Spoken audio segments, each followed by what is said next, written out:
So we all know that having a portfolio is crucial for UX writers, but creating a portfolio can be a tough task for many reasons. Sometimes because we don't have any experience yet, and sometimes because we just don't know where to start. And this is probably why many of my students ask me, hey, can you show us your portfolio so we just get a basic idea of how to build one? And the answer is yes, I can, and in this video I will. So let's do this.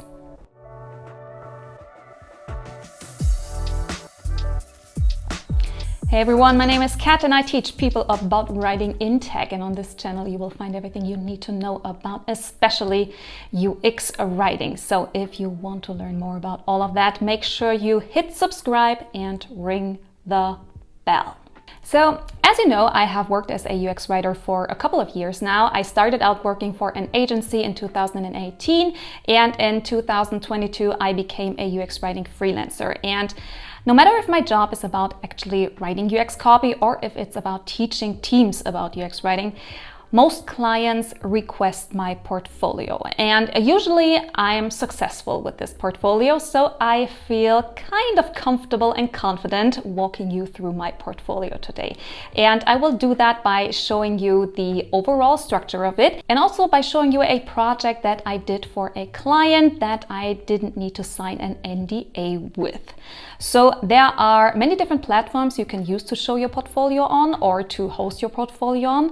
And as I said, I worked for an agency. We had big clients, and some of them would probably not feel comfortable if I showed their projects online on a website, even if it was password protected. So I personally chose to create a simple PDF file that I would send over to potential clients and employers if I wanted to pitch a project or apply for a job. Now, I built my portfolio in Figma, which is something I first didn't want to do because I still don't feel very confident about building visuals in Figma, but my boyfriend, who is a UX UI designer, convinced me to just try it and maybe even see it as a chance to improve my Figma skills. So that's what I did, but technically you could also build your portfolio in Keynote or in Google Presentations if you like, or any other tool which lets you create and shift and adjust visuals and text. Everything that does that should just work fine. But I chose Figma, and this is my portfolio. It's pretty long actually, comprises about 40 pages, and I have two versions of it. One is in English and one is in German, my native language. And that's because I offer UX writing and UX writing workshops in both English and German. So the pages you see here are the single pages of the portfolio, and I will show you what exactly I included here. Now, first you see I chose a very subtle design for it. I love simplicity and clarity, and I think it also kind of represents what UX writing as a discipline stands for.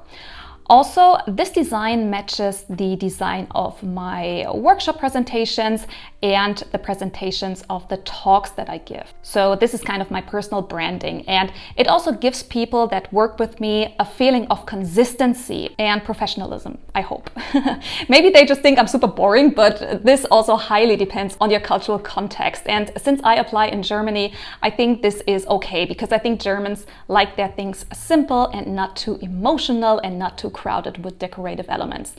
So maybe in your country or your culture, other styles are more state of the art than this, okay? Now, let's see which pieces of information I included here. Now, I start off with my cover slides, of course. This cover slide just carries the title, my name, and my job title. And as you can see, I only included projects from the years 2019 until this year, which is 2023, because in my first year as a UX writer, I didn't really get to produce great stuff, mostly because I was completely self-taught and I didn't follow a certain process or used super advanced user research techniques. I basically just wrote copy, and to be honest, I wasn't really a professional. So this is why I did not include any projects of my first year.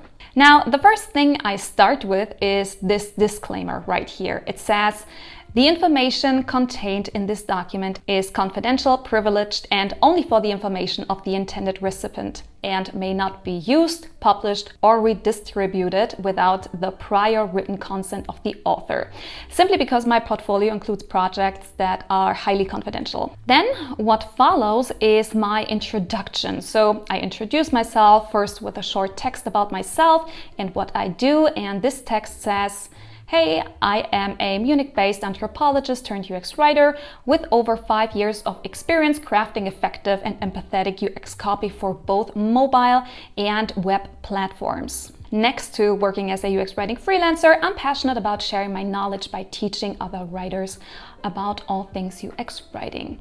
Think we should work together? Let's talk. So I wanted to include the city that I live in case someone prefers to work with me personally, or just in case I apply for a remote job so that people know I don't live in their area. Apart from that, readers get a small glimpse of my background and a very simple, superficial description of what I do, which is kind of a teaser. And I know that many UX writers use this small statement about themselves for bringing in some clever or funny things, like when I don't work as a UX writer, I passionately point out grammar mistakes to my friends or whatever.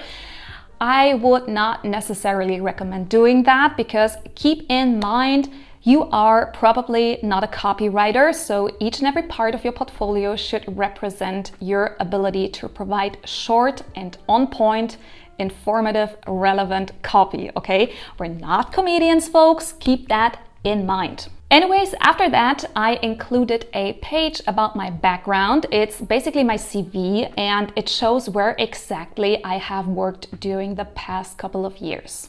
And it also shows the position that I have had. This is supposed to help hiring managers and clients understand where I come from, because a person that has a psychology background, for example, or a journalism background might approach UX writing differently. So this is the very basis of my portfolio. This is what I want people to know about my background. And now it's getting more interesting, because from here on I talk about my work and how I can help companies with their UX writing problems. And I start doing that by telling readers how I can help. So these are the services that I offer. Of course, these may vary from what you have to offer and from what you have experience with. But here I think it is very, very important that you don't simply mention what you can do. Instead, I would like to encourage you to decide what you want to do. I see a lot of portfolios saying, oh, I do social media writing, I do classic copywriting, and I basically do all writing tasks you want me to do. And first of all, this weakens your position as an expert. If you do it all, copywriting, UX writing, whatever, with no clear focus, you are not a specialist, you are a generalist, and companies who look for a UX writing specialist will probably not prioritize your application. So I tell companies what I do. I write a short explanation of each service, and I make sure to only include tasks that I actually enjoy doing. So this is it for the introduction. Now it's getting spicy, my friends, because now I share my project experience.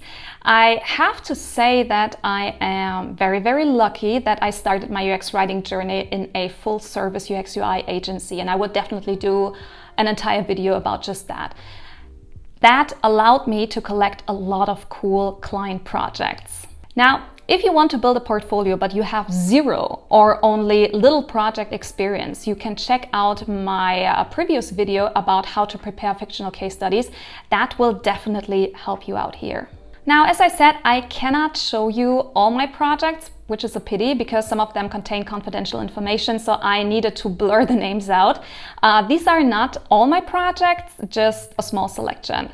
And when it comes to selecting projects for your portfolio, I'd always say choose the projects that include an interesting challenge and choose the biggest names you have.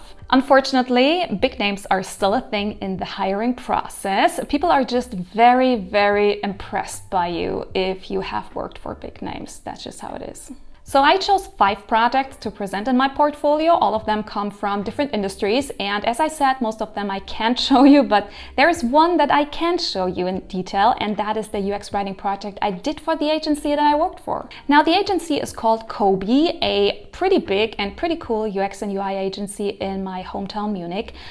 It is the place where I started working as a UX writer, and they allowed me to establish UX writing as a professional service in their service portfolio. So I just owe them a lot, okay? They are the reason why I can choose from a high quality range of projects to fill my portfolio with. And one of my last projects with them was actually the redesign of their own company website. And I was responsible for both the communication concept of that website, so what kind of information do we want to include here, and I was also responsible for writing the copy of that website. So this is the project that I will show you in detail, so you know how I structure my case studies. Now, I always start my case studies with a cover slide where I have a short introductory text about the company, the project, and the challenge. So, what was so special about this project? Why is it worth mentioning? And below that, you see the services, the tasks, basically, that I was responsible for in that project. And here you can see that I was responsible for doing the research, conducting a copy audit, designing the Kobi voice and tone, and providing content design, as well as writing the UX copy and writing long copy content. Now, here you can see that I listed my tasks in chronological order because that also helps the reader understand my process and my approach to writing UX copy, okay? So the order of these elements is an additional information that I give. Now, as always, please remember you can always press pause here and read all of this for yourself, okay? So as I said, this is the cover slide, and after that I give a project overview that includes more detailed information about the target audience of the website, the brand, the project setup, and a description of my role within that setup. And you can see that I only use very, very short descriptions here, okay? Very short ones, just to get some basic information across. And if the hiring manager or the client is interested in the details, they can ask me questions about that in the interview. And then what I do next is this. You remember the services that I listed up here, right? On the following slides, I explained what I did in detail for all of these services, okay? And that means that we will start with the research part. So here I did desk research, and I also conducted user research in the form of both user tests and qualitative semi-structured interviews with the target audience of our website, which was a group of potential clients and potential applicants. And as you can see here, I really did conduct all of the interviews myself. Kobi allowed me to do that, which is also why I have all of these cool screenshots of myself, because we recorded these interviews as well. That's also a friendly reminder that you should give your audience something interesting to look at in your portfolio, okay? So spice up your portfolio with visuals, not only with mockups and your UX copy, but also for the strategic parts of your project. Include screenshots, shots of the Miro board, etc. Now, based on this research and based on a workshop with a brand expert, I derived voice and tone guidelines, which is the next task that I was responsible for. Again, you see, I use only short descriptions for that, broke my service down into 2 very simple tasks, added some visuals that we used at Kobi to present our brand values, very, very simple. And I did not go into full detail here because that would just make this case study far too extensive, okay, far too big. The next tasks that I was responsible for were content design and UX writing. So I planned where to put which kind of information, how to present this information, and also how to phrase the information. And here I will read you the first paragraph, this one. Having learned that previous projects and offered services are the top interests of our client, we prioritize them in our main navigation. So see what I do here? I built a connection between the different steps of my process, which shows that my approach makes a lot of sense. We did not conduct user research for nothing, but we actually derived knowledge from that and based our writing decisions on what we've learned, okay? Again, you can see some visuals here. It spices up the case study and it also gives readers a glimpse of what the copy may look like, okay? And by the way, I got all these mock-ups on Canva. You can create them super easily and they have a huge variety of designs that you can choose from, okay? Now, the next slide covers the long copy content part. Basically, I wrote the project case studies for Kobe. Again, I mentioned the user interviews we conducted by saying clients told us they would love to learn more about the way we work.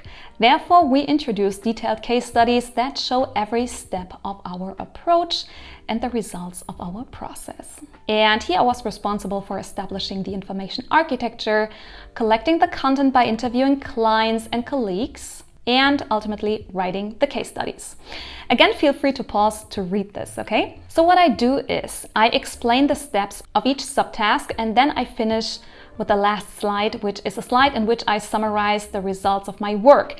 Sometimes I even have metrics because we got, for example, improved App Store reviews or something like that. But in this project, that was not the case. So I just have words to describe the impact of my work. And here you can see how I did that. So that was a very quick run through my portfolio in case you need some inspiration. However, I have to say there is no one size fits all. There is not only one single right way to do this, okay? But this is definitely one possible way to do this. So whatever you do, make sure your case studies are well structured, that they show the whole process, that you don't overload your case studies with text and information. Your portfolio is just here to give other people an idea of what you do and how you do it, okay? It is not your detailed project journal, okay? So this is it. I hope this was a little helpful to you. If there are any other things that you would like me to talk about or show you, feel free to let me know, and also feel free to let me know in the comments what you struggle with when creating your portfolio. Maybe I can help, because there is a solution to every problem. We just need to figure things out, okay? And other than that, this is a good moment to end this video. So thank you so much for watching. Make sure you hit like and subscribe. Also, make sure you follow me on Instagram, where I also share free tips and tricks about writing in tech and especially UX writing. And of course, as always, keep on writing, enjoy the process, and I hope to see you sometime soon.